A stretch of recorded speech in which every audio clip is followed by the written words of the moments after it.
Bueno chicos, ¿cómo están? Aquí Christoph en un nuevo tutorial más detallado sobre la guerra, o más bien sobre estrategias que hay que llevar a cabo y cosas importantes a tener en cuenta durante la guerra. Y pues nada, empezamos. Es el día 21, como podrán ver, o sea, todavía estamos como que en el early game, porque es a partir del mes donde ya empieza como el mid game, donde ya más o menos la gente tiene fábricas y cosas. De momento estamos como en el early game todavía. Hay potencias, como podrán ver, potencias enemigas, países gigantescos, dominación práctica de continentes. Entonces, pues eso. Pero todavía es el early game porque ahorita todo el mundo está en guerra fría. O sea, todo el mundo estamos como unificándonos y desarrollándonos. Entonces, cuando tú vas a atacar una IA, y después traeré en este mismo tutorial cómo atacar países, pero cuando tú vas a atacar una IA, lo importante es traer un aliado a la batalla. Como podrán ver, que aquí tengo a Persia, que tiene pues el frente persio, o el frente persa, perdón, atacando a Madras. Entonces él tiene su fuerza naval apoyando a su avance con bombardeos pesados, que pues es una muy buena forma de utilizarlo, y se está preparando en defensa porque es mucho más ventajoso para un ejército, como pueden ver en las estadísticas, la defensa que el ataque. Bueno, para este ejército por la caballería es el ataque, pero como que el colega se lo olvidó. Pero en circunstancias normales donde no hay caballería y nada más tienes tanques, infantería y tal, es mucho más ventajoso en la defensa que el ataque. Entonces, cuando tú vas a atacar un país, lo importante es dividir sus tropas lo más que puedas. Como esto es una IA, sé que si yo lo ataco con estos 3 cruceros, va a reforzar su capital. Por la simple razón de que la IA no sabe distinguir muy bien entre que es un peligro, digamos, importante y un peligro menor. Un peligro importante es cuando pueden entrar a la provincia. Por ejemplo, si yo tuviera aquí infantería, claro que habría que reforzar este frente. Pero como ahorita nada más tengo cruceros, en verdad aquí lo que tendrías que hacer es abandonar la provincia, porque no hay ningún peligro salvo el de que les rompa sus edificios, lo cual pues tomaría días, porque estos 3 cruceros son el equivalente a 6 de artillería, lo cual no es muy efectivo. La artillería, digamos que es efectiva a partir de tener 20 o 30 en un escuadrón, es cuando la artillería realmente puede marcar diferencia en algún combate. Pero como esta es muy poquita, lo único que va haciendo es lastimar las tropas. Estas eran 2 y pues nada. Lo primero que hay que hacer para entender cómo atacar es entender el concepto de fuerza. Exactamente qué es la fuerza, que para los que no entienden es lo que está aquí abajito del dibujito de cruceros, dice fuerza, y hay un puntito. Bueno, la fuerza es la cantidad de daño que hace tu ejército por hora, o la cantidad de puntos de salud que quita. Por ejemplo, yo quito 30 puntos de salud cada hora. Como pueden ver aquí en la barra de atacando, esto marca que cada... Bueno, aquí es la cuenta de regresión, está en 18, pero esto es normal de 59 minutos. Lo que dice es que en cuanto ocurren esos 18 minutos, haga otro disparo y se calculará como tal el daño. Y como podrán ver, eran 40 de vida en total, porque eran 2 de infantería. Entonces en una hora y unos minutillos prácticamente lo terminó. Una hora y como unos 15 minutos. Hora y 15 minutos. Hora y cuarto. Ahora, esa es la fuerza que él tiene. Pero esa no es la única fuerza que existe. Hay diferentes factores que hay que tomar en cuenta para que la batalla salga bien. Lo primero es la vida de tu ejército. Siempre hay que tener la vida lo más alta posible. Como podrán ver, yo tengo la vida por ahí del 92%, algo así en la infantería, y en todo lo demás lo tengo al 100%. Lo cual significa que si yo voy a su barra de fuerza, hace 500 de daño contra un ejército normal. O sea, que este ejército de aquí, madre santa, lo eliminará en una hora, en poquito menos de una hora de hecho. Lo va a eliminar porque nada más tiene 421 puntos de vida. Ahora, estos 421 puntos de vida no son realmente 421 puntos de vida, porque la fortaleza, o más bien la provincia, tiene una fortaleza, que la fortaleza bloquea el 50% de daño.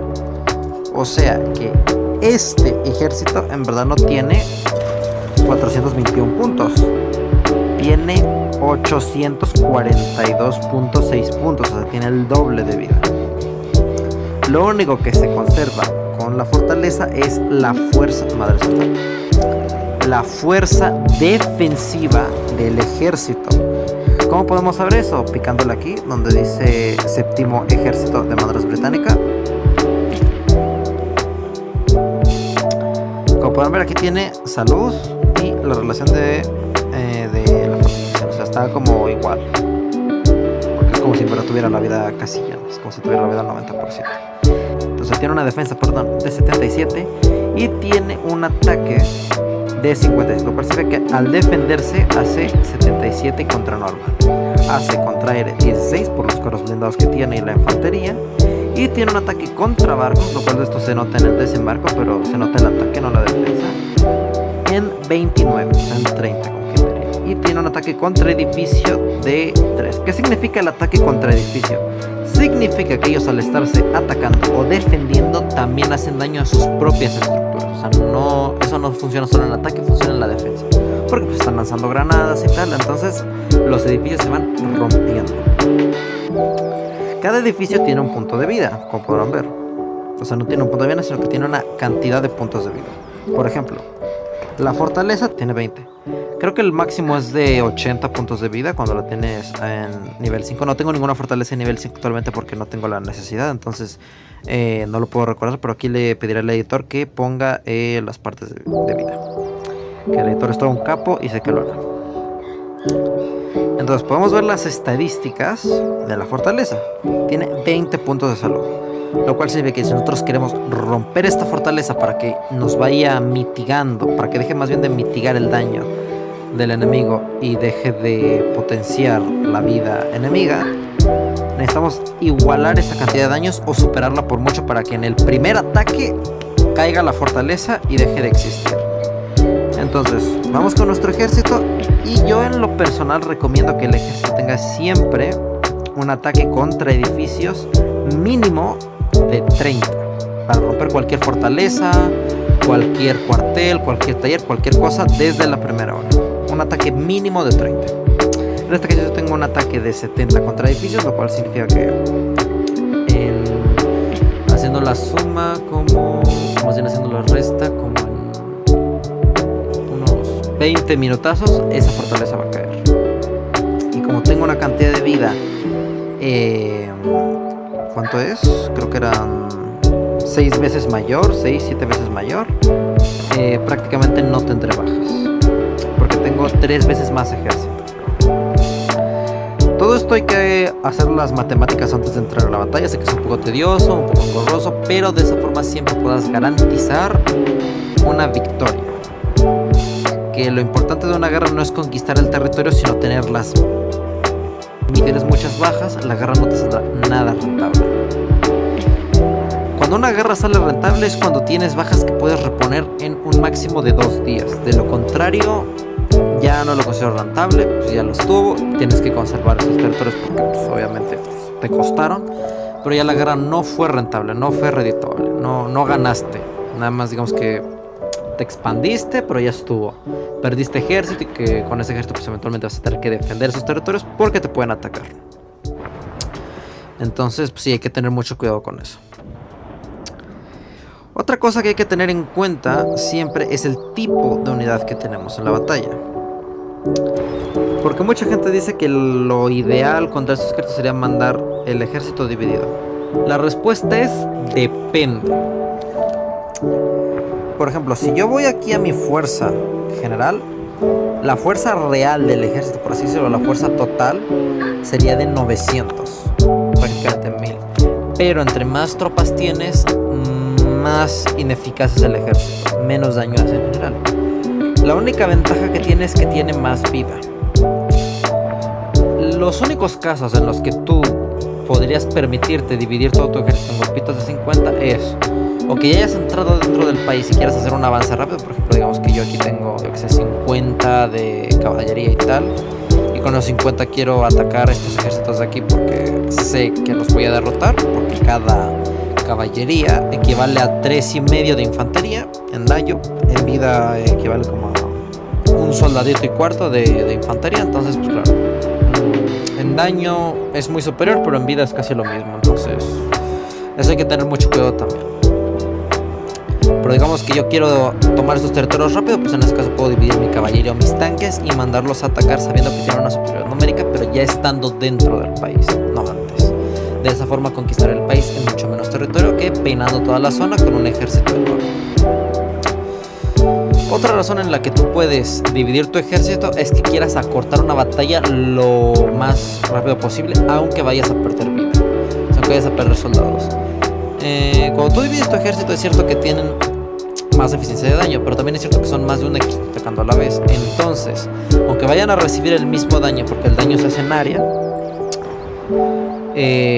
van a hacer la misma cantidad de daño ellos, pero van a hacerla en mucho menos tiempo. Digamos que si yo los dividiera, estos harían sus 900 de daño, les vienen un montón de pelotoncitos de 20 y tal cada uno. Ahora, ¿cuál es el problema de eso? Pues que morirían contra una fortaleza, contra este tipo de cosas. Entonces, esto no funciona contra fortalezas, contra bombarderos o contra otro tipo de unidades. O contra artillerías. Funciona contra unidades igual terrestres y que estén en inferioridad. De lo contrario, vas a perder una cantidad enorme de ejército y eso no es... digamos que conveniente, aparte que te pueden lanzar artillería, bombarderos y tal, y destrozarte el ejército una vez termine el encuentro.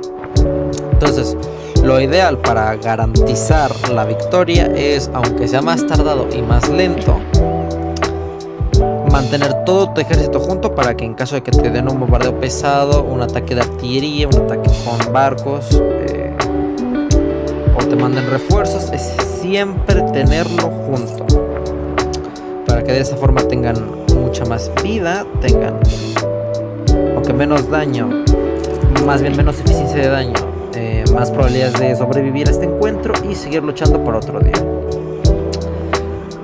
También otro consejo que recomiendo encarecidamente, aparte de revisar la vida tuya, de tu enemigo, de hacer un plan más o menos bueno, como de juntarte con otro aliado y atacarlo y tal, es no dividir para nada tu ejército, mantenerlo todo junto y intentar bombardear diferentes provincias mientras estás atacando, para que de esa forma, ya sea IA o persona real, no pueda agarrar todo su ejército y atacar el tuyo.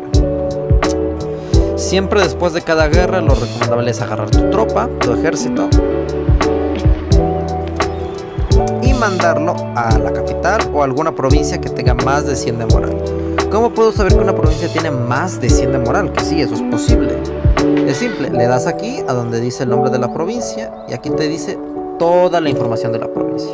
Te dice el objetivo de moral, que es 125, te dice la fuerza de la guarnición disponible ahí y te dice el tiempo de construcción y el tiempo de producción, que entre más moral más rápido es y entre menos moral más lento es. Te dice la tendencia diaria, tiene un aumento de 23, lo cual significa que si yo meto aquí la infantería va a recibir 23 puntos de salud para nada. Significa que aquí se va a poder curar al 100%. Ahora, esto no tiene relación, o sea, el aumento de la provincia con el aumento de las tropas, pero sí tiene que ver con la cantidad máxima que pueden tomar.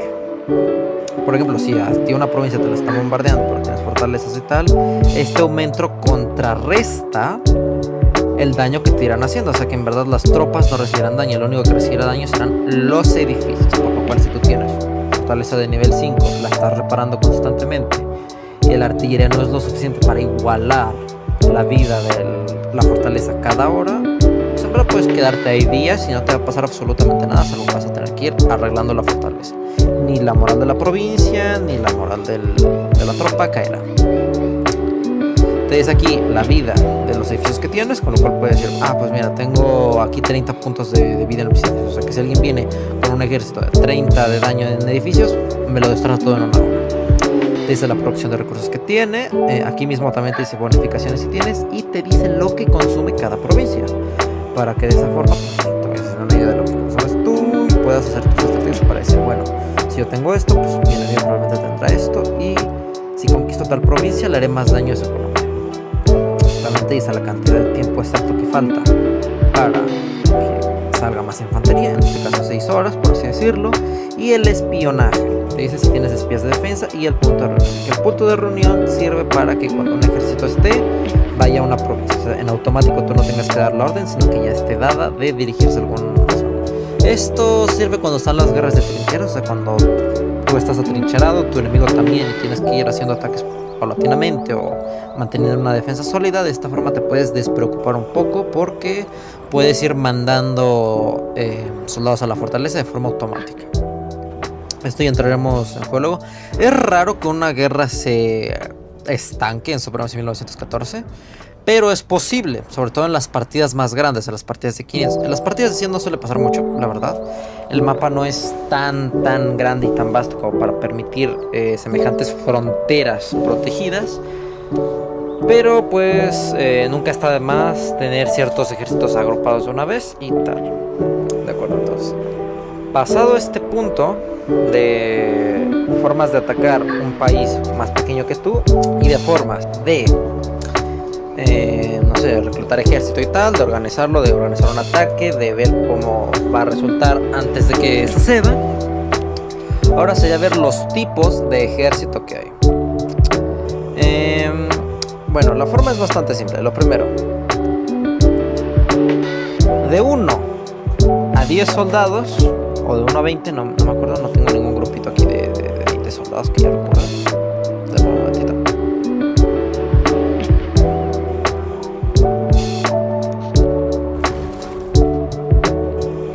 Sí, se va a transporte.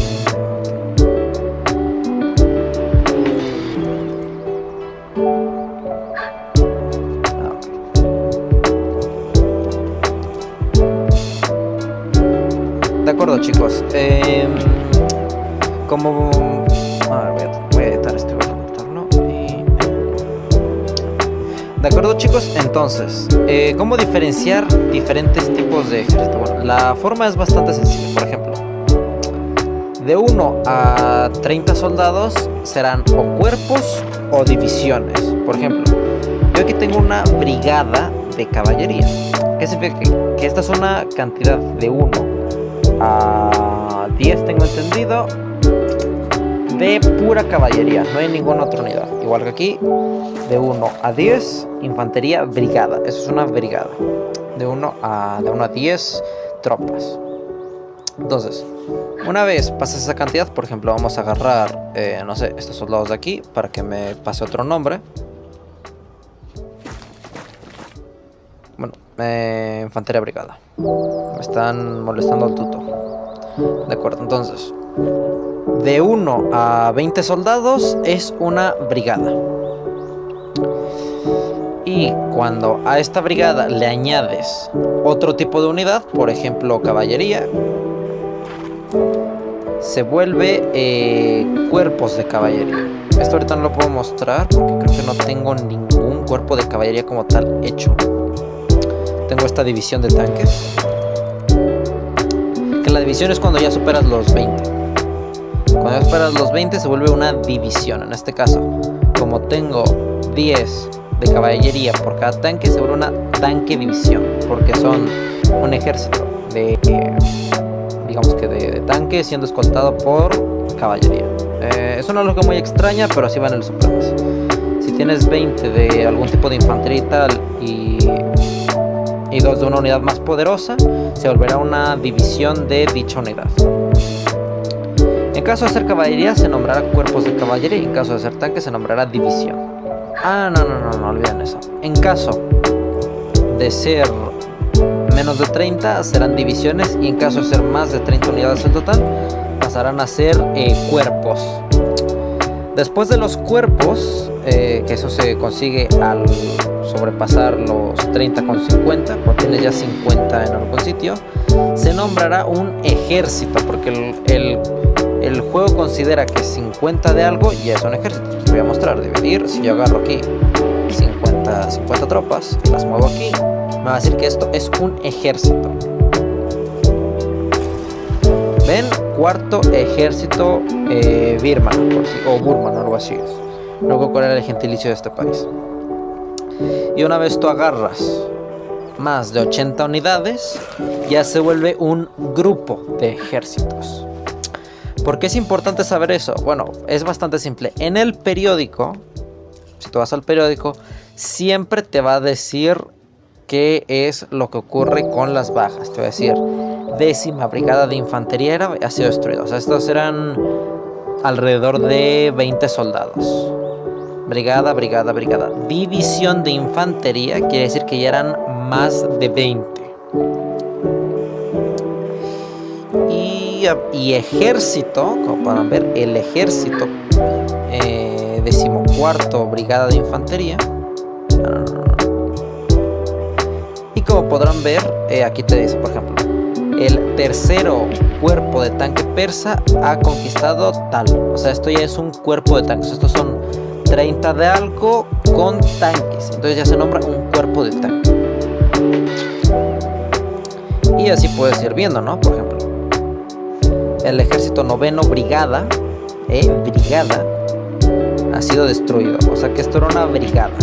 Eran menos de 20 soldados. Y de esa forma, ejército 9º Brigada de Infantería y tal.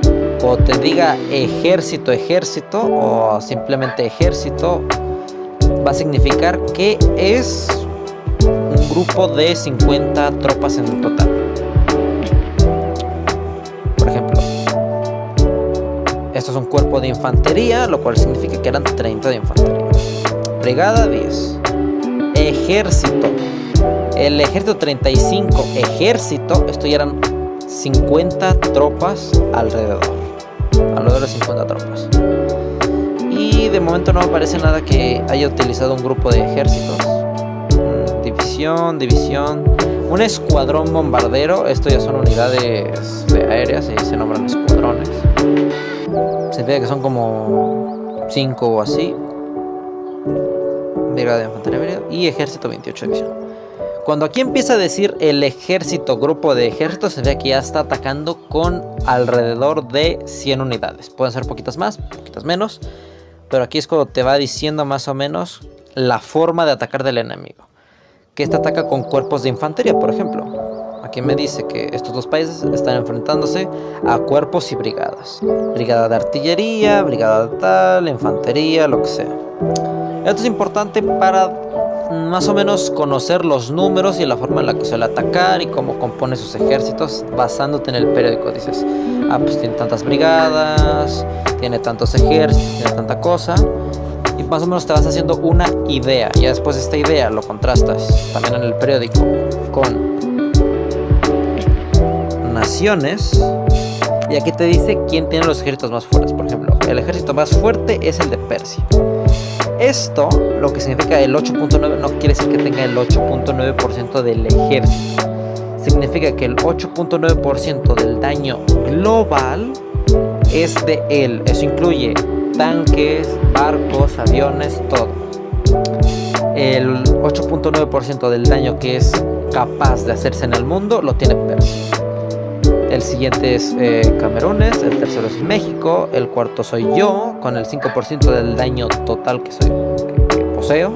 O sea, es el 5% total del daño mundial que puedo hacer. Entre mejor hagas las unidades y tal, más daño vas a poder hacer y más alto estarás en el ranking. También tiene mucho que ver la cantidad de infantería que tienes, porque esto cuenta el daño total, no la eficiencia de daño. Y también puedes contrastarlo con su economía. Las naciones más temidas, las naciones más populares, las naciones más ricas, que esto es por la cantidad de dinero que tienen, no por la cantidad de recursos. Que como podrán ver, europeos y individuos son los más ricos. Y después están los ejércitos. Después está la eficiencia de las economías. Y de las economías más grandes. Pero de momento no me está saliendo esto. A ver, creo que era si buscaba entonces economía.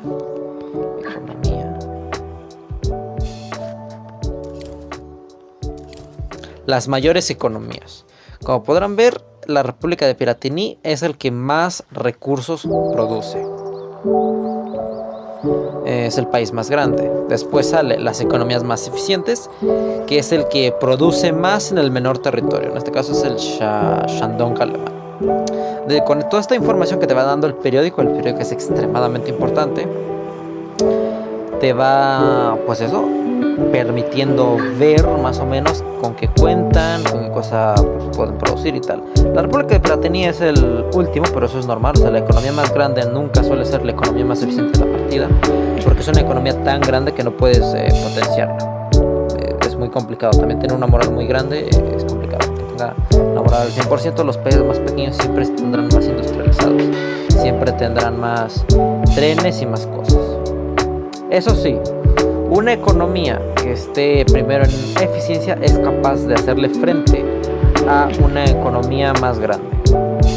También esto contrasta con los puestos y tal, pero sí, tan solo en eficiencia puedes tú alcanzar a la primera, aunque te triplique o cuadruplique el tamaño. Eso sí, va a ser complicado, va a ser mucha inversión y no suele valer para nada la pena, porque eres un país tan pequeño que el ejército que podrás mantener no será tan alto, pero sí, puedes estar, digamos que a la altura de esos países con pura eficiencia. Y la eficiencia te da bastantes más puntos, lo cual pues te ayudará a ganar la partida. Otra cosa que quiero mencionar también son los espías. Los espías son extremadamente importantes. Tú vienes aquí a espías y puedes contratarlos. Cada espía te cuesta 20,000 y cada espía tiene un 50% de probabilidades de mandarte un informe. También están los agentes, que si tienes Goldmark puedes utilizarlos, aunque sus servicios no son muy caros. O sea, son muy caros, mejor dicho, en oro. Y pues no son muy recomendables, a menos que estés, yo que sé, en una partida de 500. Si quieres revelar los ejércitos nacionales de un país, pues puedes gastarte tranquilamente ahí si quieres unos 8,000 de Goldmark y saber que pues habrá valido la pena, sin más. ¿Cómo pones un espía? Pues bueno, vas a una provincia, en este caso, por ejemplo, vengo aquí, diplomacia. No, diplomacia no. Vengo a este sombrerito de aquí. Y aquí me dice, voy a espías. Y aquí me dice, pues tengo 0 espías de inteligencia aquí, aquí y aquí. Y tengo 0 espías inactivos. Entonces, ¿dónde yo recomiendo poner los espías? Bueno, los espías que yo más recomiendo son los de inteligencia. Y los recomiendo poner en la capital o en las provincias más industrializadas. Que en este caso yo la que veo más industrializada de este país es la capital. Entonces vengo aquí. Vengo aquí. Y aquí dice que tengo 3 ya espías de inteligencia. Entonces está después la lista de espías, que es donde yo tengo todos mis espías, ¿no? Aquí te dan un informe de está en tal sitio, está en tal sitio, en tal país, en tal país. Lo recomendable es poner de 3 en 3 para que sí o sí tengan el informe. Que si tú pones 2, hay una pequeña probabilidad de que los 2 fallen, pero ya el tercero es imposible de que falle. Lo normal es estar recibiendo 2 informes al día de tus espías. Entre más espías tengas en un país, más precisos serán los informes. Pero lo primero que te suele decir por cualquier cantidad mínima de espías que tenga son sus relaciones políticas, sus recursos y sus transacciones en el mercado. Y en el siguiente plano te va a decir mensajes. Polaco, te pido buenas que salgas del territorio africano y tal. Este es el país africano morado, ese que está enorme.